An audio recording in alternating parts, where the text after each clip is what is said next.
O'clock across the UK. If I felt that control orders, or call it by another name, was going to be some catch-all solution to the threat of ISIL, then of course I would, I'd look at it very seriously. The most talked about radio show is here. Call Clegg. 0345 6060 973. Text 84850. Leading Britain's conversation.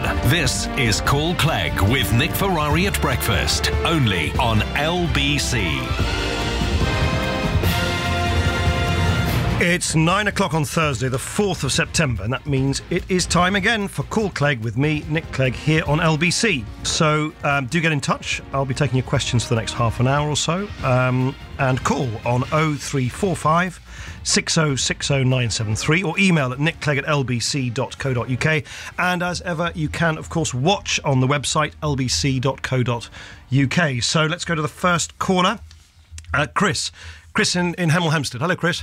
Good morning, Mr. Clegg. Morning. I'd like to talk about Asher King. Right. And the national disgrace about the whole debacle. The point I'd like to make is two quick points. One, where has the chief executive and the board of directors of this health authority been? They've been hiding under a rock. They don't seem to make any comments on. We've heard from the Prime Minister, yourself, and everybody else who thinks it's utter disgrace.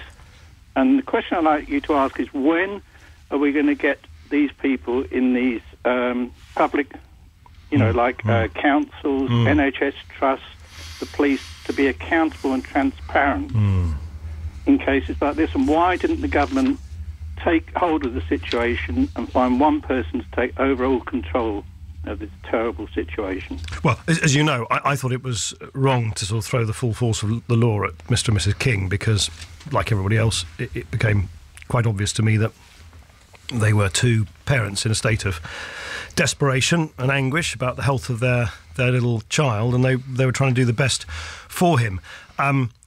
And I'm pleased that the CPS, the Crown Prosecution Service, announced, as they did, that they weren't taking any further action, and the family's been reunited. And further than that, of course, as you know, the family have been offered the advice of one of the country's leading oncologists about the particular condition that Aisha has, so that the family can now take decisions about what is the best treatment for him. As it happens, apparently I'm told, some patients do get NHS funding to receive this proton treatment. And we will see now what the family decides with that advice. All I would say, Chris, and look, I'm like everybody else, I just thought, look, it was just wrong that the family was being split up like that because the full force of the law was being thrown at them. All I would say is clearly the people at the hospital and Hampshire Police thought, as it happens with retrospect, we now realise with hindsight wrongly, they thought there was a threat to Asher's life. And so they're duty-bound in a sense to try and do something if they feel a child is in a vulnerable position. We now know, Chris, that's not the case. I mean, you remember as well as I do the bulletin saying that the battery was going to run low on the equipment that Aisha had. We didn't know at that time that actually that wasn't the case, and that he wasn't in as much danger as Hampshire Police and the people at the hospital thought. All I'm saying is, I don't think we should be too harsh on the fact that it appears that the police and the people at the hospital felt that this child was in peril in a way that we now know he wasn't. But I don't think we should be too harsh on them that they took some action because they thought he was. That's all. I'm just trying to be fair here. Sorry, can I just make two very quick points? Sure. One, it took an LBC reporter one phone call to find out the truth of what's been going on. Let me just give the Deputy Prime Minister... Hold on, Chris. Let me just give the Deputy Prime Minister background on that. Yeah. We phoned the clinic, Mr. Clegg, in Prague, and we discovered that initially, if you remember, the family left the country on the 29th of August. Yeah. They first made contact with the clinic on the 21st of August. The clinic first requested files from Southampton Hospital on the 22nd of August, and by the 29th of August, those files had still not gone to Prague, and that's what seems to have prompted the family to then go to Cherbourg, to go to Spain to try and sell the house. Yeah. Just to give you the background. Back to what you were going to say, yeah. Chris. Right, and the other thing, no doubt we will now have an inquiry with lessons to be learned, and no doubt the cost of that inquiry is going to be many thousands of pounds more than what the actual cost of this treatment could have been. I think that is a call by the police, Deputy Chris, Prime Minister. Look, clearly a mistake has been made. I mean, something's gone wrong in the sense that we now know that Mr. and Mrs. King, like any parent, just want to do anything that they can think of to help their child. I'm a dad, you are no doubt as well. I mean, anyone, that's the most basic instinct that we've all got. We now know that.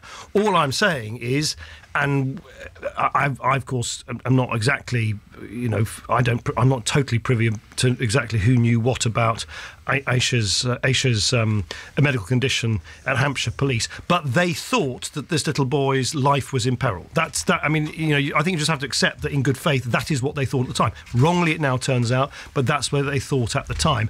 And the fact that papers were not sent from the hospital to Prague is not really doesn't really bear on the fact that the police in Hampshire felt that he was in Spain and was going to be in peril. Does it not speak to the argument the police should have made more robust inquiries? Yes, maybe, yes, of course, all of that, absolutely. But look, I think I was the first. I think it was the first senior politician to come out and say, "Look, enough is enough. This is ridiculous." I'm not, but I'm just trying to be fair. That sometimes people make mistakes, and they make mistakes for reasons which are not malign. They did it because they clearly thought this child was in danger, and it appears that he wasn't. And the latest wrangle on this appears to be, lastly, Mr. Clegg, that the boy is still a ward of court for Portsmouth City Council, and they have yet to remove that particular order, which the father is saying means he still can't physically move his child. What would you say to Portsmouth City Council, who at the moment are not motivated to go to court to rescind the order? Oh, I think, again, speaking from a distance, and by the way, Chris, in answer to your question, which you asked me, so why did the government not take a grip of this?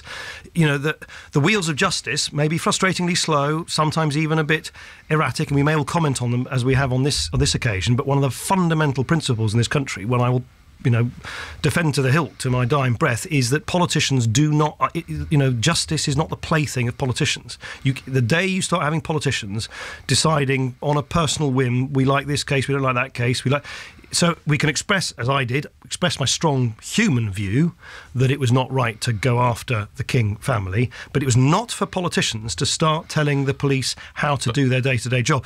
What of the fact he's still a ward of court? Look, as I say, my human reaction, as was the case when I was first asked about this, is let this family decide with the right medical support and expertise, which has now been offered. And then the offer has been made that one of the country's leading oncologists will fly out to see them in Spain. Let them decide quietly, in peace, together, with the right medical advice, what is right for this child. And let's take this out of the kind of court and criminal justice system, which is not where I think this whole case belongs.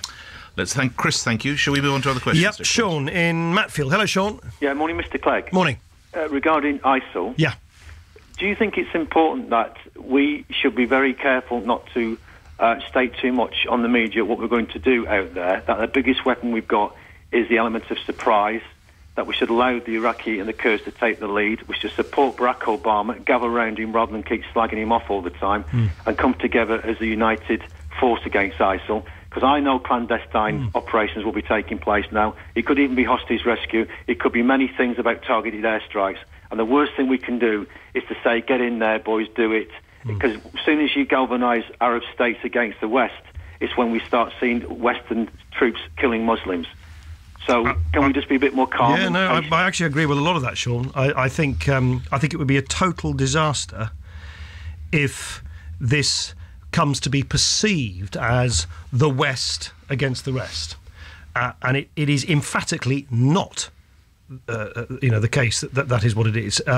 Let's remember, we are only acting, obviously we have a self-interest, we want to keep ourselves safe, but we are acting through the humanitarian aid that we've provided, the airstrikes that the US are conducting, in support of the legitimate government in Baghdad, the legitimate authorities in the Kurdish region, against a terrorist organisation which is literally carving out a new country across two other nations. And you speak to any country in that region. The King of Jordan was in Westminster in the House of Commons yesterday, saying, quite understandably, how much he passionately feels that it is the duty of his country to join in and in the region mobilise regional push against ISIL, and we are there to support, assist, participate in that. But let's absolutely get away from this idea that somehow we can fix this from Washington, or we can fix this from the Ministry of Defence. This is, you're quite right, Sean, this is part of a much wider movement which has to be led first and foremost by the countries and legitimate authorities in the region. If the moment this collapses, or anyone allows this, wittingly or otherwise, to collapse into a perceived sort of West versus the Islamic world, I think we would then be drawn into a terrible downward spiral of violence, which would be very difficult to escape. Let's remember there is a schism opening up, a very violent one, between these extremists, ISIL, who are perverting the religion of Islam, and the greatest offence, in my view, that they're causing is to other Muslims. And we must remember that we are there. We are fighting. We are alongside. We are side by side. We are arm in arm with the many millions of devout, law-abiding, peace-loving Muslims around the world who are more offended than anybody else by what ISIL stands for. And that is the prism through which we should see this, not a sort of, can Washington and London fix this from on high? And that is why, by the way, whilst I totally understand completely, I feel it myself. Can't we fix this? Can't we fix this by next Tuesday? We have to proceed in cooperation with countries in the region. We've obviously got to have discussions in the United Nations. You've got to build up a case. You've got to work out with other countries what you're going to do. And sometimes, I understand everyone's fear and impatience to have all of this fixed overnight. Sometimes doing that in a way so that the push against ISIL, and we will all have to work together to push against ISIL, is successful. Sometimes doing that systematically, methodically, in the way that you suggest, is the best way forward. Have you had sight, or what do you take from the article in the Times today by David Cameron and Barack Obama? Oh, I mean, I'm obviously talking to the Prime Minister about this on an ongoing basis. We were talking about it again. So perhaps you can tell me what he means then. We will be more forthright in the defence of our values, not least because a world of greater freedom is a fundamental part of how we keep our own people safe. In practical terms, what do the two men mean?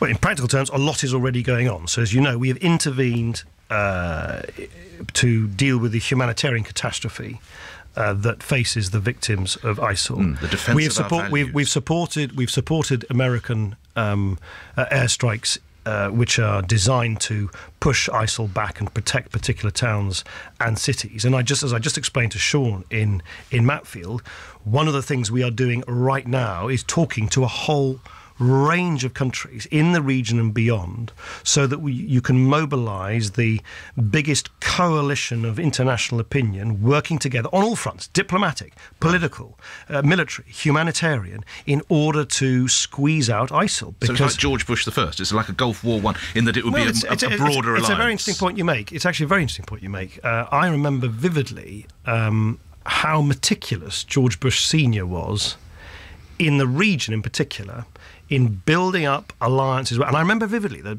papers were full of time, why don't you go and act now. And I remember thinking at the time, I was obviously much younger then, but he was quite methodical and smart and saying, no, this is not just, like the US versus the rest. This is something which is being done hand in glove with countries in the region, and it just takes a bit of time to mobilise that coalition. And if you do mobilise it successfully, then you deliver a better blow against your opponents. And I think that's the phase we're in at the moment. And of course I understand the pressure on political leaders to provide an instant solution. I think the point that Sean is making, and it's a very wise one, is sometimes making sure that you assemble opinion and work, as I say, with and through the region, but not just sort of from afar, from the West, actually will deliver the answer that people want against ISIL more effectively in the long run. We don't want a world where ISIL even exists, right? I mean, a world in which ISIL exists is a more dangerous world, and I think most people intuitively know that given their barbarity, given their violence, given the depraved way in which they slaughter everyone of any other faith, given their very significant resources, that there isn't an overnight solution to it. And therefore, we need to work very closely together with other countries. We move on. Sean, Thank you. Other questions? Rohan in South London. Rohan, Rohan, you're on the radio. Hello, Rowan. Hello. Hello, young man. How old are you? 9. OK, hello. you're through to the Deputy Prime Minister. Go ahead. I was wondering why you've decided to introduce free school meals, which is a very expensive product, when at my school they're quite unhealthy and the evidence shows that they don't make children behave or achieve better. Are you only... This is Nick Ferrari. Are you only 9? Why are you not at school, Rowan? That's a good point. Well, what? No, seriously, aren't you? Are you ringing from school? That's Mr. Clegg, by the way. Yes. Oh, OK. All right. OK. Perhaps it's part of the class, Deputy Prime Minister. No, Cool Clegg is now on the national curriculum. I'll tell you why, right? Because the evidence shows that it is in fact extremely helpful. So in the schools where this has been introduced in the past, so we've introduced it years ago now, between 2009 and 2011, in schools in London, in Newham, and in other parts of the country, in Durham. Not only, of course, not only does it sort of save mums and dads money, about £400 a year to pay for the lunchtime costs. It's not only sort of good for your health, because I'm sure this is not the case for you, Rowan, but quite a lot of children, go to school with lunch boxes which don't have very healthy food in them. I don't know, a slice of white bread with some chocolate spread and a fizzy drink, where it's better to have a proper cooked, hot, healthy meal with, vegetables and so on. And crucially, the eating a healthy meal at lunchtime, together, by the way, which I think is a good thing. I mean, you'll know better than I do, Rowan. Having children in one part of the canteen eating their own meals, and another group somewhere else. I think it's good, isn't it? It's nice when the class eats together. Actually, the schools where they've done this, they've shown that the children who eat healthily at lunchtime, because they can concentrate better in classes in the afternoon, do better in English and maths than children who don't. Now, I'm not going to pry, Rohan, but I mean, I don't. What do you? Don't you think? What kind of lunch do you eat? And don't you think it's important to eat well?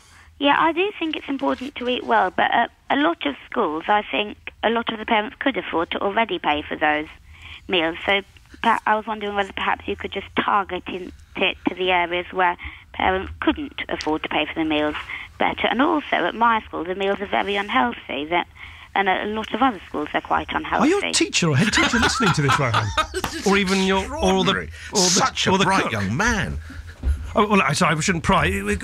Actually, can I ask, where is your school? Maybe you don't want to South London. South London, OK. Right. Rohan, actually, the children who benefit the most are the children who are poor, who are not wealthy, who don't have lots of money. But wouldn't they already be entitled to No, meals? no, this is the point. There are about 4 in 10 children in our country who are categorised as being poor in poverty. By the way, you really should go into politics. You're one of the most articulate 9-year-olds I've ever come across. Sorry, he's covering for the breakfast show when I'm next off. Don't worry. Just let me. So there are lots and lots of children. So like 4 in 10 children who are poor, who are who the government says are in poverty, don't receive free school meals. But couldn't you just target it to their area rather than doing it for the whole country where? A lot of people could afford it. Well, there are lots of schools. This doesn't work like that, isn't it? There aren't just certain areas of the country where there are poor children who don't receive free school meals. They're everywhere. And as I said, the evidence is that if you really want a class to do well and you want the children who need the most help... By the way, I've just heard your class bell go. Right? So... if you want all... He's got to talk to Obama in Wales, if you could hurry up, please. If you want all children to do well, having children share a meal together, a healthy meal together at lunchtime, so everybody, if you like, starts the classes in the afternoon with the same energy, the same, that has a dramatic benefit. Yeah. Just one more thing. At my school, it's quite small, so that now we're having to use the gym for school meals, which means at my old school we have to use the gym for their school meals, which meant that my younger sister can't do string group, and a lot of people at my old school would be missing their lessons in the gym. But they all have to eat lunch anyway, don't they? I mean, I just think... But they wouldn't be using the gym. Well, Rowan, without knowing your school, and I quite understand you don't want me to tell me which school you're at, but, all children have... But I think probably quite a lot of schools would be faced with the problem that they can't... No, that's not the case. So, close to 100% of schools are now already, this week, first week of term, providing... Yeah, but my old school is ready, but it's not... But there's still effects to the schools that are not as good as we might want. Well, as I say, Rowan, I don't know exactly how your old school arranges their lunches, but even if you didn't have this in place, all schools obviously already need to have a time during the day where children eat lunch. So it's not as if we're suddenly imposing a kind of requirement to have lunch that schools haven't had to manage before. And I'm sure sounds like your old school might be one of them. There are schools which don't have very much space and they need to make those arrangements anyway. All we're saying is, and what was now happening, which I think is a good thing, is the government is giving money to schools and saying, look, having, and by the way, I mean, you're 9, I've got a 12-year-old and a 9-year-old and 5-year-old. Every mum and dad knows, and I'm sure your mum and dad knows, that you can't expect children of your age, and you may be an exception, you sound quite exceptional in so many respects, but you can't expect children to listen to the teacher, do well, do their homework, if they haven't got healthy food inside them at lunchtime. I agree with you, but surely couldn't you spend some of that money on another project, perhaps? Because I have seen the evidence, and it wasn't very big as a percentage point increase. It was only 1.9 in one of the trials. And also, it was bigger for Key Stage 2 than Key Stage 1.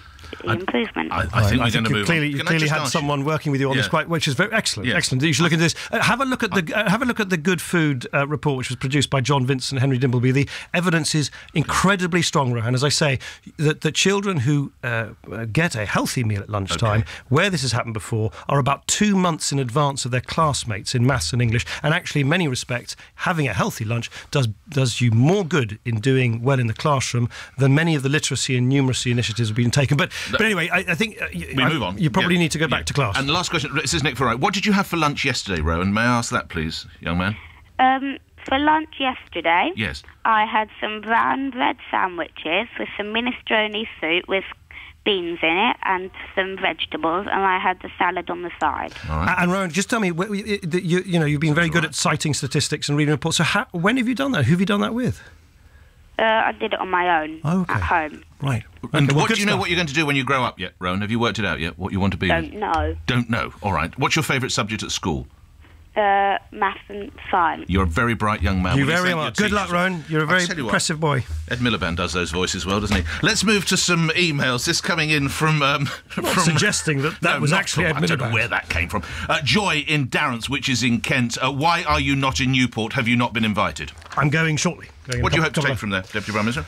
Well, I don't mean the towels. There'll be obviously lots of discussions, meetings. I'll be having endless meetings and so on. And I'm hosting tonight the dinner where a number of prime ministers and leaders from other non-NATO countries, which are important partner countries for NATO, come together. So, for instance, I'll be spending some time this evening with President Poroshenko of Ukraine. So I suspect we've not talked about Ukraine. No, so briefly. I was about to say in response to sorry, I didn't catch whose email it was. Joy in Darrants. Joy. So I suspect this evening, at least, most of my discussions will be centred on Ukraine and understanding quite what this overnight news that there has been an outline ceasefire proposal, the 7-point plan, or whatever it is, between Vladimir Putin and President Poroshenko, what that really means. And I'll obviously want to be speaking to President Poroshenko himself to hear what he thinks about it, and until I've done that, obviously I can't tell you. So no, I am going, and I'm very much looking forward to it. Let's move on to, I'll do emails again in a moment. Yep. There's another call. John in Finchley. Hello, John.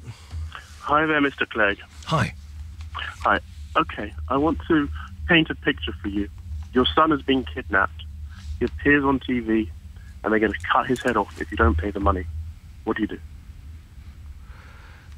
John, what do you do? Well, I'm sorry. I'm not. I know what you're seeking to do. I'm not going to put myself in a position which, thankfully, I'm not in right now. I think what you're asking is what you're driving at. I think you should. If you're going to make a decision, you have to try and put yourself in that person's position. Well, John, can I try and give you an answer, John, to a slightly more complex issue, which is what do we do as a country? What do we do as a country when we're faced by these anguished, just torturous decisions, which you quite rightly said are hell for the families and the parents and loved ones of those hostages who are taken? Do you accede to the demands of the terrorists and the hostage takers, which is, of course, as you quite rightly imply, what any person who wants to keep that individual safe wants to do? Or do you, as a country, ask yourself, what is the knock-on effect of doing so. And the judgment we've taken as a country, and this is not a political issue, by the way, governments of different persuasions have believed this for a long time, is that once you start acceding to those demands, you feed those demands. And that whilst it is, of course, the most human and understandable reaction to say, please just give these people whatever they want to keep that individual safe, that ironically enough, you put more individuals in peril later because you increase the incentive for those terrorists to take hostages in the first place. It is, I'm afraid, one of those terrible moral dilemmas for which there is two sides of that moral argument, where no decision is uncontroversial or simple, but where I think the decision we've taken as a country, and I strongly support myself, that we don't accede to those demands and so unwittingly perhaps increase the incentive for hostages to be taken in the first place, is the right approach, and it's one that I think we should stick to. Can I say something? Just briefly, John. Sure. Yeah, go ahead. Yeah, very quickly. I completely understand that argument, and I'm completely aware of it as well. But on the other hand, we can see quite clearly that even if you don't pay them, they still take citizens of different countries. They still continue to do it because it gives them publicity in any event. So in which case, if you can save the life, and we have the ability to save them, then we ought to save that person's life. I think I'm not in any way disputing, John, that this is a very difficult argument and one which raises, I say, huge ethical dilemmas both ways. But I think you and I will just have to agree to disagree for the reasons I explained. I think it's right that as a nation we say, and we state very clearly, we're not going to play your game. To the hostage takers, we're just simply not going to play your game. And I know how heartrending that is, of course, as your very arresting opening question suggested, for the loved ones and the families.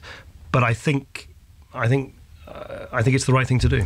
Thank you, John. Let me put you in a different scenario, in a related matter, Mr. Clegg. If you were the editor of a national newspaper, there seems to be a divide in the newspapers this morning. I'm sure you've seen that. Some have chosen to identify the British hostage. Some have not. If you were editing a national newspaper, what would you have done?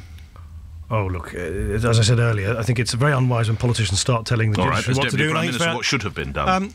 Look, my own view is that given that the advice from security experts was completely unambiguous, I mean, not a moment's hesitation, that it is better for the hostage, it is better from a security point of view, not to reveal the name.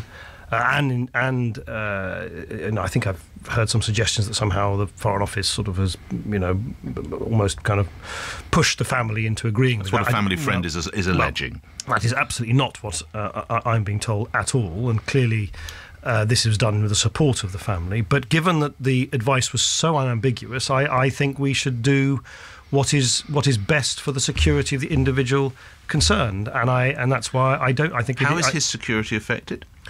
Well, because you create an identity and a. But they know who. Well, he is. No, the hostage takers do. Yeah. Yes, so how is? But remember why these people are taking hostage. They're doing so to create fear, to spread terror. Yeah. And there's nothing that they like more. I still don't see how his security. Let me explain. The more you create publicity around who the individual is, the more you create the incentive for the hostage takers to take ever more extreme steps. Because we are not much more extreme than putting him in that video, is there? In truth, no, of course there isn't. But it actually slightly relates to our earlier conversation. Do you play their game or not? Right? Do you play their game? Well, you're not suggesting news coverage. I'm suggesting that when terrorists take hostages, they do so principally for the publicity they create. That is why they do it. There's no military... of course they do. That's why they do it. They do it to spread terror in our country, in our communities. And the more you put, if you like, a face and a name to that individual, that is the advice, not from politicians, but from security experts, the more you foster the climate of fear and terror, which is exactly what the hostage takers... So social media are running with the name, other newspapers around the world are running with the name, CNN is running with the name, Fox News is running the name, but British newspapers, British media just absolutely covers its ears. No, listen. I'm not a newspaper editor. No, so you're seeing it through the prism. You're seeing it through the prism of what a newspaper editor will do. Newspaper editors should do what they want, and they take responsibility for their decisions. You're asking me as Deputy Prime Minister, what do I think we should do when security advice is unambiguous that it is better for the security of the individual not to feed the publicity around the individual concerned when they're still alive and still a hostage. Now, it would be deeply irresponsible of me to say, do you know what? We're going to ignore that security advice. What you asked me is a separate question, which is all about what kind of freedoms do newspaper editors exercise. They are free to do what they like. They need to be answerable.